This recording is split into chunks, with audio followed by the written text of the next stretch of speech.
ભાવનગરમાં ખાડાઓથી લોકોના જીવ દાવ પર, ભાજપના સત્તાધીશો ઘેરી નિંદ્રામાં। ભાવનગર શહેરના આરટીઓ ઓફિસ પાસે ચાલી રહેલા ઓવરબ્રિજના નિર્માણના કારણે સર્વિસ રોડ પર બનેલા મસમોટા ખાડાઓ વાહન ચાલકીની મુશ્કેલીઓમાં નોંધપાત્ર વધારો કર્યો છે। છેલ્લા ઘણા વર્ષોથી ચાલતું આ ઓવરબ્રિજનું કામ હજુ પૂર્ણ થવાનું નામ લેતું નથી અને તેની સાથે સર્વિસ રોડની દયનીય સ્થિતિ સ્થાનિક લોકોની રોષ ઊભો કર્યો છે। આ ખાડાઓમાં અનેક વાહન ચાલકો સ્લીપ થઈને ફસાયા હોવાની ઘટનાઓ સામે આવી છે, જેમાં તંત્રની ઘોર બેદરકારી સ્પષ્ટ દેખાઈ રહી છે। આ મામલે શહેર કોંગ્રેસે ભાજપના સત્તાધીશોને આડે હાથ લીધા છે। વાહન ચાલકોનું જીવન જોખમમાં આરટીઓ ઓફિસની આસપાસનો વિસ્તાર રોજિંદા હજારો વાહન ચાલકો માટે મહત્વનો રહેલો છે।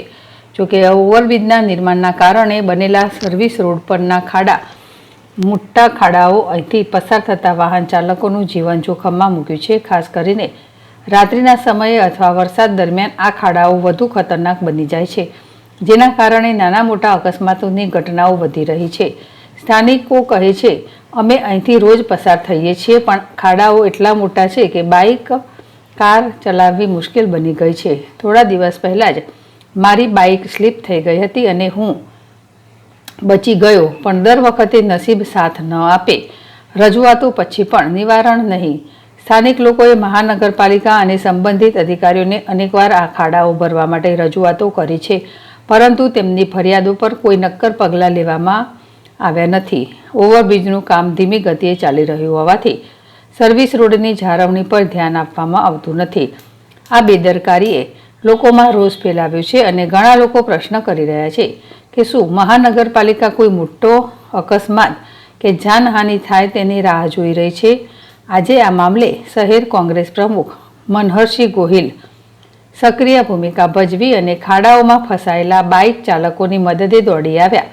તેમણે સ્થળ પર પહોંચીને ચાલકોની મદદ કરી અને તંત્રને આ વિસ્તારના રોડ પરના ખાડાઓ તાત્કાલિક ભરવાની માંગ કરી। કોંગ્રેસ પ્રમુખે જણાવ્યું કે આ ખાડાઓ માત્ર અસુવિધા નથી, પરંતુ જીવલેણ પણ છે।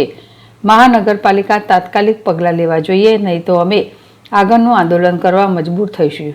કોંગ્રેસ પ્રમુખે વધુમાં કહ્યું કે છેલ્લા 4 દિવસથી મુશ્કેલીઓ પડી રહી છે। જોકે ભારતીય જનતા પાર્ટીના સત્તાધીશોના પેટનું પાણી હલતું નથી। સાથે નાગરિકોની માંગ છે કે અમને સલામત રસ્તાઓ જોઈએ। શહેરના નાગરિકો હવે આ સમસ્યાનો કાયમી ઉકેલ માંગી રહ્યા છે। સોશિયલ મીડિયા પર પણ આ મુદ્દો ચર્ચાએ શરૂ થઈ ગયો છે, જ્યાં લોકો આ ખાડાઓના ફોટા અને વિડીયો શેર કરીને